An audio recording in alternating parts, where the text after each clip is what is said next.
Hello जी, welcome to my channel maths with Rekha. आज हम आपको बताते हैं 10th class second chapter polynomial. Question 11 example. If alpha and beta are the zeros of the quadratic polynomial f x is equal to, हमारे पास x square minus p x plus में q, then find the values. Okay, हमको find करनी है ये जो values है कौन कौन सी। Question number first, alpha square beta plus में beta square alpha. Second, 1 upon alpha plus में 1 अपॉन बीटा। एंड थर्ड है एल्फा स्क्वायर प्लस में बीटा स्क्वायर।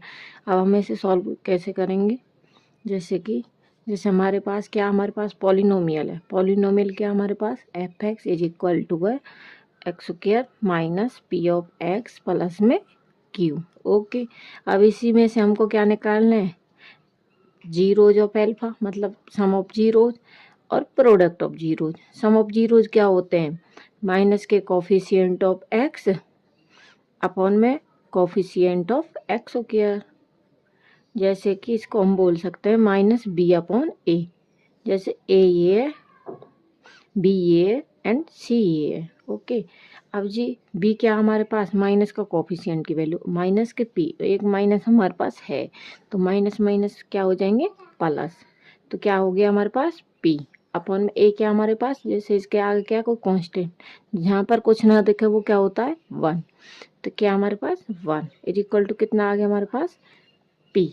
ओके, अब जी हमारे पास प्रोडक्ट ऑफ जीरोज क्या होता है, कांस्टेंट टर्म अपॉन में coefficient of x square. Okay, अब जी कांस्टेंट टर्म क्या होती है सी क्या हमारे पास जो कांस्टेंट क्या हमारे पास क्यू, तो क्यू अपॉन में 1। ओके, तो क्या आ गया हमारे पास क्यू। अब हमको वैल्यूज फाइंड आउट कौन कौन सी करनी है, ये वाली। अब जी फर्स्ट क्वेश्चन क्या हमारे पास, एल्फा स्क्वायर बीटा प्लस में beta square alpha is equal to, इसमें से हम कुछ कॉमन निकाल सकते हैं। कॉमन क्या निकल सकता है, एल्फा बीटा, तो जी एल्फा बीटा कॉमन। अब इसमें से एक एल्फा कॉमन निकल गया तो एक एल्फा बचा हमारे पास, पापा जी ले लेंगे जा, एल्फा बचा प्लस में इसमें से क्या निकला है बीटा। ओके, इसी तरह से क्या होगा कि एल्फा बीटा की वैल्यू क्या हमारे पास क्यू, एल्फा बीटा की value Q and alpha plus beta की वैल्यू क्या हमारे पास पी। ओके, तो क्यू यहाँ पे आ गया और यहाँ पे क्या हो गया पी, तो हमारे पास क्या हो गया p Q.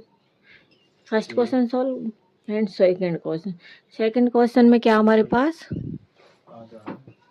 Second question 1 upon alpha plus में 1 अपॉन बीटा। ओके, इसमें क्या कर सकते हैं हम एलसीएम ले सकते हैं, तो एलसीएम ले लिया हमने, तो बीटा इधर साइड प्लस में एल्फा प्लस बीटा की वैल्यू क्या हमारे पास जो हम निकाल चुके हैं पी अपॉन में एल्फा बीटा की वैल्यू क्या हमारे पास क्यू, तो क्या आ गया हमारे पास पी अपॉन क्यू। इसी तरह से क्या कर सकते हैं हम क्वेश्चन नंबर 3 को सॉल्व कर सकते हैं। तो क्वेश्चन 3 में क्या पूछा हमारे पास, एल्फा स्क्वायर प्लस में बीटा स्क्वायर। ओके, आप कुछ याद आ रहा होगा, इसे हम कैसे तोड़ सकते हैं, एक बार तो alpha square plus beta square तो है हमारे पास, माइनस के 2 अल्फा बीटा लिख सकते हैं हम, प्लस के 2 अल्फा बीटा लिख सकते हैं क्योंकि कैंसिल आउट हो सकते हैं। तो इसी तरह से ये तो हमारे पास क्या हो गया फॉर्मूला, मतलब कि ये वाला तो फॉर्मूला कर सकते हैं हम ऐसे इस तरह से फॉर्मूला फॉर्म में, alpha square plus beta square plus में 2 अल्फा बीटा, तो वो क्या होता है एल्फा प्लस बीटा का होल स्क्वायर माइनस में 2 अल्फा बीटा।